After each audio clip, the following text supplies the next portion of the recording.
Snow swept across the plains when he saw her barefoot, trembling, clutching a doll that wasn't hers. The man who once owned half of Texas dismounted his horse like the world had just stopped spinning. He'd buried his fortune in whiskey and regret. But when that little girl looked up, he saw something money could never buy a second chance. He knelt, his gloved hand shaking, and said softly, "You're safe now." The wind carried her sob into his chest. No one knew how she got there, or why she whispered one word that broke his heart. "Papa?" In that frozen silence, the millionaire cowboy made a vow that would change both their lives forever. Don't forget to like this video and subscribe to the channel so you never miss a ride into the Old West. The dawn came slow over the hills, spilling pale gold across the frost-bitten land as Jeb Rawlins rode through the gate with the child bundled in his coat. The ranch dogs barked once, then went quiet, as if they too sensed the strangeness of this morning, the man who hadn't brought anyone home in years now carrying a silent girl in his arms. The men working the yard froze mid-step, their gloved hands tightening around ropes and bridles, eyes tracking him like they were seeing a ghost. Jeb said nothing, only nodded toward the bunkhouse and pushed through to the porch of the big house that had stood empty too long. Inside, the hearth groaned to life, coughing smoke and warmth into the room as he knelt beside it, setting the girl close enough to feel the heat but not close enough to burn. She sat there without moving, her small fingers gripping that ragged doll so tightly its stuffing leaked out like snow. "You can stay as long as you need," he said quietly, voice roughened by whiskey and years of silence. The girl blinked but didn't look up. Her cheeks were red from the cold, her hair tangled with bits of pine and frost. Jeb saw the same wild fear in her eyes that he'd once seen in his own reflection the day they buried his family. He turned to the fire and fed it another log, pretending he didn't feel the old ache stirring beneath his ribs. Outside, the men whispered rumors about the boss losing his mind, about the girl being some ghost or omen, but Jeb ignored them. He found an old blanket, the same one his boy used to drag through the halls, and laid it gently over her shoulders. When he tried to take the doll to fix its torn arm, she jerked back, shaking her head, clutching it to her chest like her life depended on it. That was when he noticed the small embroidered heart sewn into its side, the stitching rough but careful done by a hand that loved her once. He wondered where that hand was now. As the light faded outside, he poured coffee and stared out the window at the endless snow. Somewhere out there was the reason she wouldn't speak, the thing she was running from. Jeb had seen enough tracks in his life to know that silence itself could leave a trail. When he finally turned back, she was asleep in the chair, her face soft now, her breathing steady. He thought of his wife, of the lullabies she used to hum when the wind rattled the shutters, and for the first time in years, he hummed too low and broken, but enough to fill the room with something that wasn't sorrow. The flames flickered higher, painting the walls with gold and shadow. Jeb leaned back, his hat tilted low, his eyes fixed on the girl and the doll that seemed to hold every secret he didn't dare ask. Somewhere beyond the ranch fence, a coyote howled, long and mournful, and Jeb Rawlins knew that come morning, the past he'd been running from and the danger she'd escaped might be closer than either of them wanted to believe. The house had forgotten the sound of footsteps in its halls until that night, when Jeb Rawlins heard the thin, broken cries of a child drifting through the dark like wind through a graveyard. He sat up fast, heart thudding against his ribs, the smell of dying embers thick in the air. For a moment, he thought it was another dream, his boy calling out from the far end of memory, but the sound came again, high and trembling, too real to ignore. He grabbed the lantern, its glass warm from the fire, and moved down the hall that had once echoed with laughter and the clatter of small boots. The boards creaked beneath his boots as if the house itself was holding its breath. When he reached the guest room, the door was half open, the moonlight spilling through the window like a silver blade. The girl stood by the curtains, her small frame shaking, her breath clouding in the cold air that leaked through the glass. She was whispering softly, words that made no sense at first, her hand outstretched toward the night as if someone were standing just beyond the window pane. Jeb's voice came out low, careful. "Sweetheart, who are you talking to?" But she didn't turn. Her head tilted slightly, listening to something only she could hear. Then, in a voice that didn't sound like it belonged in this world, she said, "Mama said you'd find me." The lantern shook in Jeb's grip, the flame inside quivering like a frightened heart. For a moment, the silence after her words felt heavier than any snowstorm, pressing down on him with memories he'd buried under whiskey and regret. He set the lantern on the table and knelt beside her, forcing calm into his voice. "Ain't nobody here, darlin'. You're safe now," he said. But she only turned those wide, glassy eyes toward him, eyes that seemed to hold both trust and terror, and whispered, "She was here. Just now." Her tiny finger pointed toward the frost on the window, where faint streaks ran down like fingerprints melting away. Jeb felt a chill crawl down his neck that no fire could warm. He pulled her close, the doll crushed between them, and rocked her gently until the whispers faded. Still, his mind wouldn't rest. "Mama said you'd find me." The words echoed like a curse. He carried her back to the bed, tucking the blanket up to her chin, his calloused hand brushing the tears from her cheek.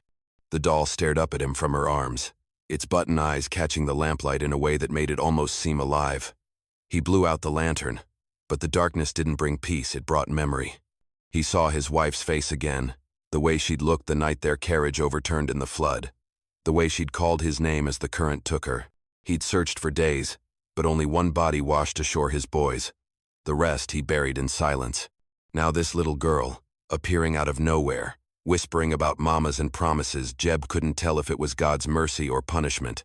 He sat in the chair by her bed till the first light of dawn, staring at the window frost where the handprints had been, wondering if ghosts had finally found their way back home. Before whiskey and grief hollowed him out. "You always did take in strays," he muttered. "Still, this ain't the kind of stray that shows up by chance." Jeb swallowed hard, his hand flexing near his hip out of old habit, the one that used to reach for a gun when truth came too close. "You sayin' something?" he asked quietly.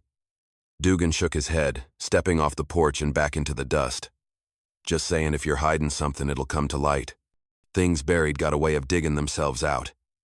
He mounted up, giving Jeb one last look, then rode off toward the ridge, the sun glinting off his badge until it disappeared in the distance. Jeb stood there long after the hoofbeats faded, the wind curling around him like a warning whispered through the bones of the house. When he finally went back inside, the girl was sitting up, wide-eyed, watching the door as if she'd heard every word. "They found the fire, didn't they?" she asked softly, her voice trembling. Jeb froze, the lie still hanging in the air between them. "You're safe here," he said again, though the words felt thinner this time, fragile as the ash drifting across the plains. The ride north felt longer than it should have, each mile weighed down by a silence that pressed against Jeb Rollins's chest like guilt made of iron. The snow had thinned since the storm, leaving streaks of gray earth showing through the drifts, and the sky hung low and bruised, swollen with the promise of more cold to come. By the time he reached the ridge overlooking the northern trail, he could smell the ruin before he saw it, a sour blend of char, wet ash, and something too human to name. The wagon lay where it had died, its ribs of iron twisted and blackened, the wood splintered into a skeleton of memory. Smoke still curled from the ground, stubborn and thin, like ghosts refusing to leave. Jeb dismounted slow, his boots sinking into mud streaked with soot, and crouched beside the wreck.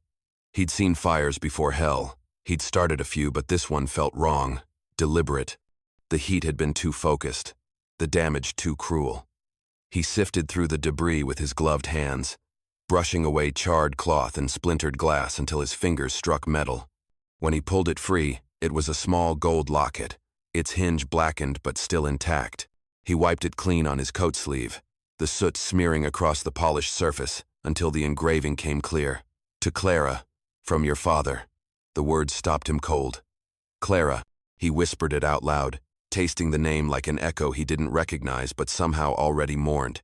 He opened the locket and saw what the fire hadn't managed to steal. A faded photograph of a woman with kind eyes, holding a little girl whose smile reached right into the part of him he'd long ago buried. He stood there too long, staring at it until the wind rose and scattered ash into his eyes. Then he mounted up and rode back through the endless white, his thoughts chasing him harder than the cold ever could. By the time the ranch came into view, the sky was bleeding orange over the hills, and his knuckles ached from gripping, the reins too tight. Inside, the girl sat by the hearth, feeding scraps of wood into the flames. She looked up when he entered, her face small and tired but watchful, like a creature waiting for bad news. Jeb crouched beside her, the locket gleaming faintly in his palm. "Found this near the trail," he said, voice low. "You know it?" The moment her eyes landed on it, her breath caught.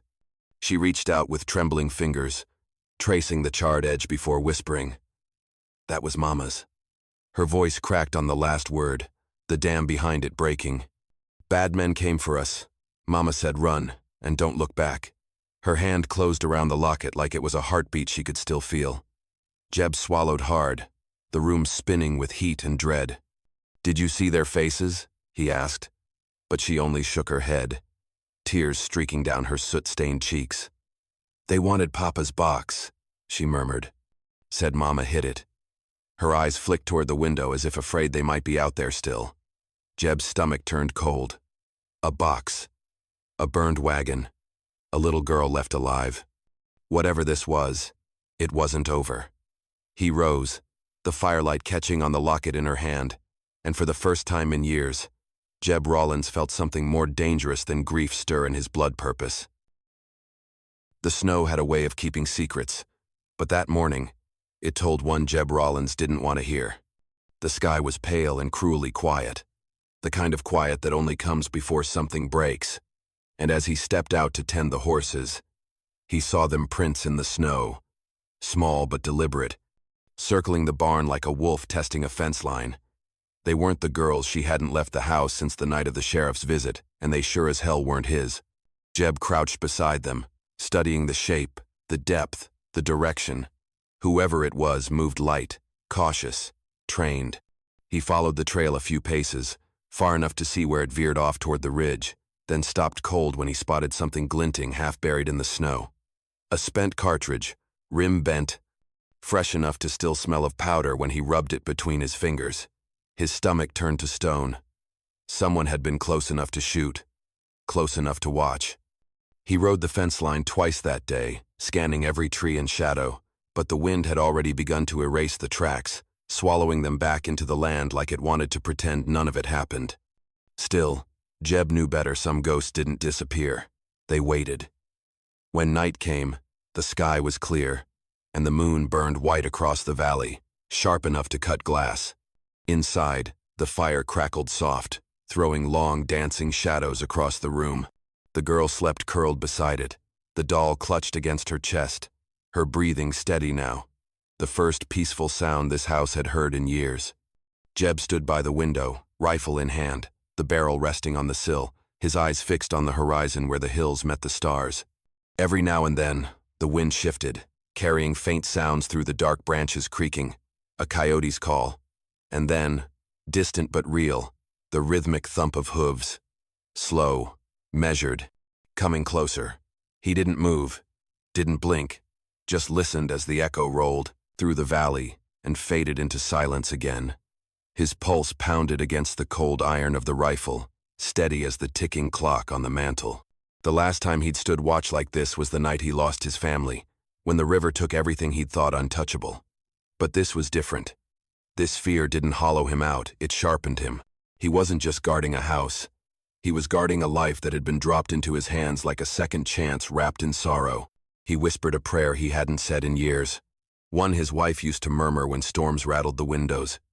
"Keep the dark outside, Lord. Just keep it outside." Another hour passed, the wind rising, the snow falling again, light and endless. Then, faint as a heartbeat, he saw movement near the fence, a figure on horseback, watching, too far to see a face, but close enough to feel the weight of its gaze. Jeb raised the rifle, his breath clouding in front of him, finger poised on the trigger. But when he blinked, the rider was gone, leaving only the wind to answer his question. He lowered the gun slowly, eyes on the ridge, and knew with a certainty that crawled through his bones whoever had come looking wasn't done yet, and the next time those hoofbeats echoed through the valley, they wouldn't fade away. The saloon doors creaked open beneath the weight of the morning wind, and the man who stepped through didn't belong to the kind of day that followed. He brought the scent of dust and death with him, his coat long, his hat low, and his eyes hidden beneath the kind of shadow that only comes from living too long in the wrong places. The piano stopped mid-note, conversations wilted, and the bartender's rag froze over a half-clean glass as the stranger crossed the room with the calm of someone who already knew how this story would end. "Whiskey," he said, voice low and even, a single syllable that made the old clock on the wall sound too loud. When the glass hit the counter, he didn't drink it, just turned it slow between his fingers, studying the amber swirl like it held a memory. "Heard the name Jeb Rollins still means something around here," he said finally. The bartender's throat worked once before words came. "Depends who's askin'." The stranger smiled then. But it wasn't a smile made for comfort. It was thin, sharp, and tired of pretending. Just someone with an old debt to square. Around them, men exchanged wary looks, because everyone in that town knew Jeb's story, or at least the parts he'd let live. Once, he'd ridden with outlaws under a name folks didn't say aloud. Then came the money, the cattle, the fancy spread north of the valley. Some said he'd cleaned up. Others said he'd just buried his sins under fresh paint and open pasture. The stranger leaned closer. "He's still keepin' to that ranch of his?" he asked. The bartender hesitated, wiping the same spot on the counter that didn't need cleanin'. "He don't ride in much these days. Keeps to himself." "That's so," the stranger murmured, setting the untouched whiskey aside. "Heard there's a kid out there now. Little girl." The words slid through the room like a blade through silk. Every eye that had been pretending not to listen suddenly couldn't help but watch. "Don't know nothing about that," the bartender said, too quick. But the man was already smiling again, and this time it reached his eyes, cold, blue, and far too knowing. "Looks like the past found him," he said softly, pushing away from the counter. His spurs whispered against the floorboards as he turned toward the door, the winter light spilling across his face long enough for the room to see the scar running from his jaw to his ear, the mark of someone who'd earned every rumor that followed him. He stepped out into the street where his horse waited, black as the thought behind his eyes, and swung into the saddle without looking back. Snow had begun to fall again, fat and slow, the kind that muffled the world into silence. He rode out of town with his collar turned up, the wind tugging at his coat, leaving behind only the echo of his words and the uneasy truth that whatever he was riding toward, it wasn't forgiveness. By the time the town's church bell struck noon, his tracks had already vanished into the white, pointed straight for the Rollins ranch, and every man left in that saloon knew whatever history was chasing Jeb Rollins had just found its way home. The storm came down like the wrath of something ancient, swallowing the world in white and rage, the wind howling through the eaves as if the heavens themselves wanted the land wiped clean. Jeb Rollins stood at the window, watching the snow whirl against the glass, when a flicker of orange broke the darkness beyond the fence-line torchlight, swaying in the wind, too steady to be the work of chance. His gut turned to stone. He moved fast, crossing the room where the girl sat by the fire, her small hands curled around the doll as if it were a shield. "Downstairs, now," he said, voice tight, no room for question. She blinked up at him, frightened but trusting, and he lifted the rug near the hearth, pulling up the trapdoor to the cellar. "Don't make a sound, you hear? No matter what you hear up here." She nodded, clutching the doll, and he lowered her into the darkness, his eyes lingering for one last moment before he shut the hatch and dragged the rug back into place. Then the first shot rang out, sharp as lightning, splintering the post by the barn. Jeb grabbed the rifle from the wall, the same one that had hung untouched since the day he'd sworn he was done with killing, and stepped onto the porch. The wind hit him like knives, but the fire of purpose burned hotter.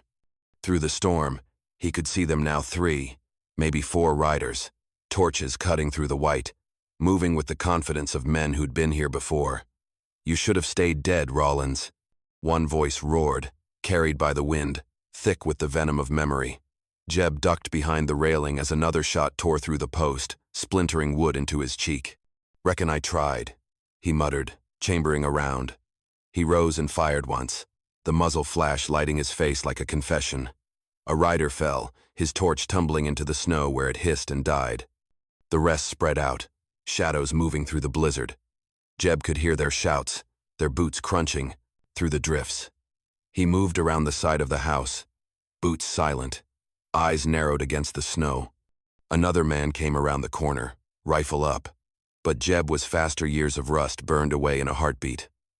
One shot. Clean. Through the chest. The man hit the ground hard, his torch rolling close enough to light the frost on his dying breath. "You always did shoot straight," came a voice from the dark low, familiar, crawling up from the graveyard of Jeb's past. He turned toward it, teeth gritted. "Kane Mercer," he said, recognizing the voice before the man stepped into the torchlight, his face carved with old scars and hatred. "Didn't think the devil still lent you daylight." Kane grinned, rifle leveled. "You took my bounty, Rollins. Left me to hang for it." The wind screamed between them, snow swirling like ash. "Maybe I did," Jeb said, "but I buried my share of ghosts since then." The thunder of their guns cut through the storm, flashes of orange and gold against a world gone white. Jeb's shoulder burned, blood freezing where it spilled, but he kept firing, each shot a prayer, each breath a promise. When the last echo faded, only the wind remained. Jeb dropped to one knee, the snow swallowing the smoke around him. The torches had gone out, and in their place, the night held its breath. He looked toward the house where the girl slept beneath the floorboards and whispered through the pain, "Not tonight, not her." And for the first time in his life, the storm didn't feel like punishment, it felt like absolution. The storm had torn itself out by dawn, leaving the world draped in a silence too heavy to be peace, only the hush that follows after violence, when the land holds its breath to see what's left standing. The snow lay thick and pink around the barn where smoke still rose from the spent torches, the air stinking of gunpowder and death. Jeb Rollins moved like a ghost through the wreckage, one hand pressed against the wound in his side, blood seeping hot through the cold. His breath came hard, ragged, fogging the air in front of him as he stumbled through the barn doors. Inside, the dim light caught on dust and hay, and the faint glint of spent shells scattered like tears across the floor. He leaned against a post, trying to steady himself, the rifle slipping in his grip. The horses stamped nervously in their stalls, nostrils flaring, their fear thick as the smell of blood. Then the sound came, a creak of boots on frozen boards. He turned his head and saw him there, framed in the doorway like a bad memory made flesh. Kane Mercer, the last of them, his coat torn, face streaked with dirt and snow, but his eyes burning with the same cold fury that had chased Jeb across half a lifetime. "Ain't much left of the King of Texas," Kane sneered, leveling his gun. "Could have ended quiet, Rollins, but you just had to play hero." Jeb coughed, the sound thick with blood, and straightened up, his own gun rising slow but steady. "You came here for her," he said, voice rough as gravel. "But you're leaving alone." Kane spat in the straw. "She ain't yours. She's a payday.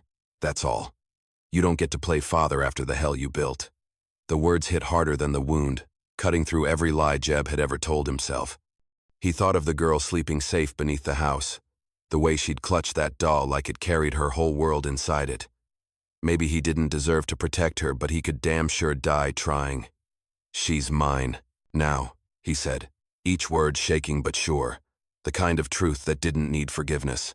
Kane's grin faded, the smirk dying into something meaner, quieter. "Then guess you're dying for someone else's blood." The barn filled with the echo of their breathing, the slow ticking of death winding down. Outside, the wind whispered through the cracks, and the first light of morning spilled across the snow. They moved at the same time, two old devils chasing the last chance at redemption.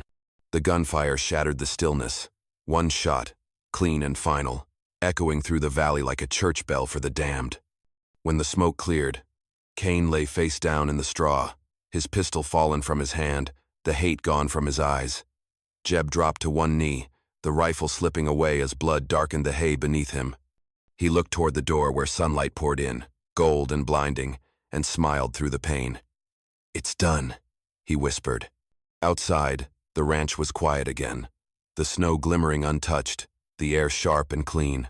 Beneath the floorboards of the house, the girl stirred at the sound, clutching her doll tighter, unaware that the man who'd saved her had given the last of himself to keep his promise.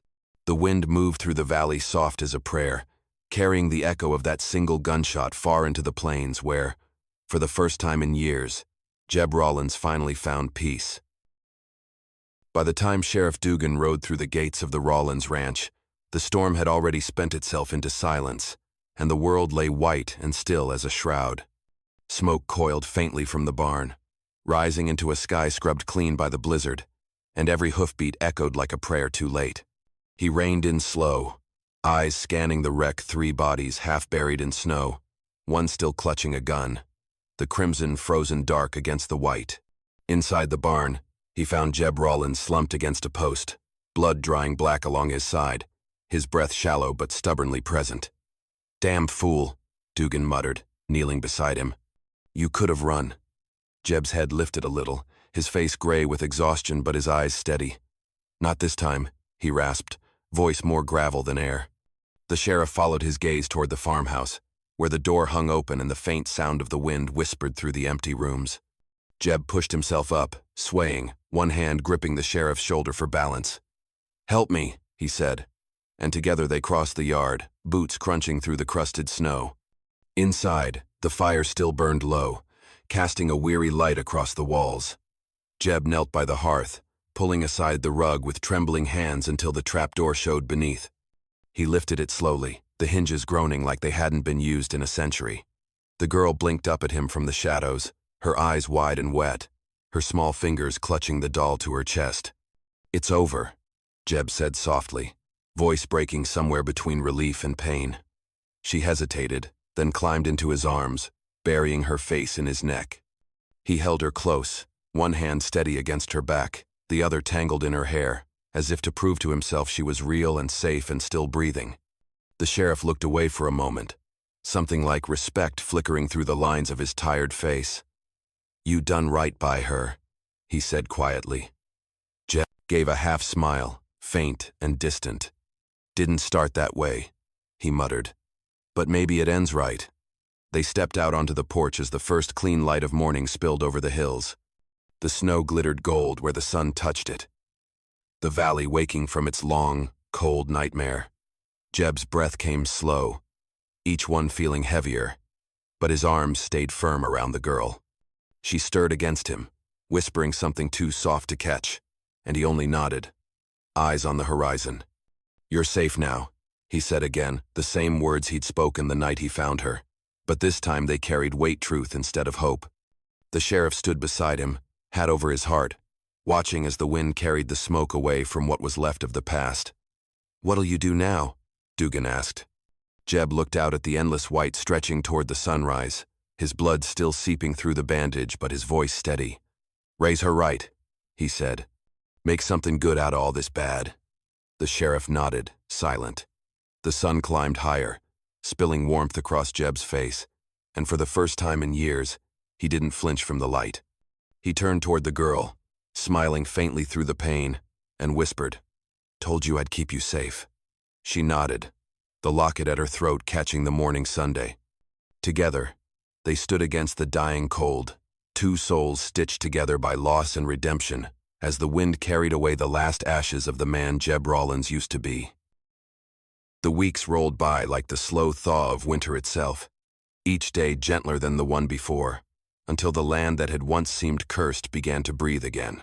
The snow melted off the roof in steady drips, the earth beneath turning dark and rich, and the wind carried the scent of grass instead of gunpowder. The Rollins ranch, once a monument to loss and ghosts, stirred with life again. The fences got mended, the barn cleaned of the blood and ashes left behind, and laughter thin at first, uncertain like a fawn finding its legs, began to echo through the halls that had long forgotten how to hold it. The little girl, Clara, as he'd learned from the name sewn into her doll, had taken to the place as if she'd been born to it. She helped feed the horses in the morning, her boots barely big enough to stay on her feet, her giggles rising with the Sunday. She'd name every animal she met, talk to them like old friends, and somehow, in her small, fearless way, she made the whole ranch feel human again. Jeb would sit on the porch most mornings, a blanket around his shoulders and a cup of coffee cooling by his hand, the rifle long since put away. The wound in his side still ached when the wind came down from the hills, but it didn't bite the way it used to. He'd watch her from the porch steps, her golden hair tangled by the breeze, the doll tied to her back with a bit of twine like a faithful companion on every adventure. The men who'd stayed on those few old hands who'd weathered both the years and the storm worked quieter now, kinder, as though the ranch itself demanded it. They'd sneak her apples from the kitchen, build snowmen in the last patches of white that lingered by the fence, and at night, when the fire burned low, They'd tell her stories of the stars and the mustangs that ran free beyond the ridge, and Jeb listened, his heart steady for the first time in years, realizing that every broken piece of his past had somehow built the moment he was living now. The guilt, the endless weight of what he'd done, what he'd lost, didn't vanish, but it softened, like snow under spring sun, melting into something that nourished instead of destroyed. One evening, as the light bled soft gold across the horizon, Clara came running across the yard, her cheeks flushed, her hands sticky with molasses from the kitchen. She stopped at the porch, her eyes bright as she called out, "Papa!" The word hung in the air, warm and trembling, like a song he never thought he'd hear again. For a heartbeat, Jeb froze. The past flashing before him, the flood, the graves, the whiskey, the years of silence, but then it broke apart under the weight of that one word. He felt his throat tighten, his chest ache, and before he could think, he smiled, truly smiled for the first time since the river took everything from him. "Yeah," he said softly, his voice barely carrying over the breeze. "I reckon I am." She climbed onto his lap, curling against him like she'd always belonged there, and together they watched the last of the light fade over the hills. The ranch sighed around them, alive again, every creak and whisper no longer haunted but holy. And as the night came down gentle and clear, Jeb Rollins understood that redemption hadn't come through blood or bullets, it had come in the shape of a child's trust, the laughter in a quiet house, and the single word that had turned a broken man into a father once more.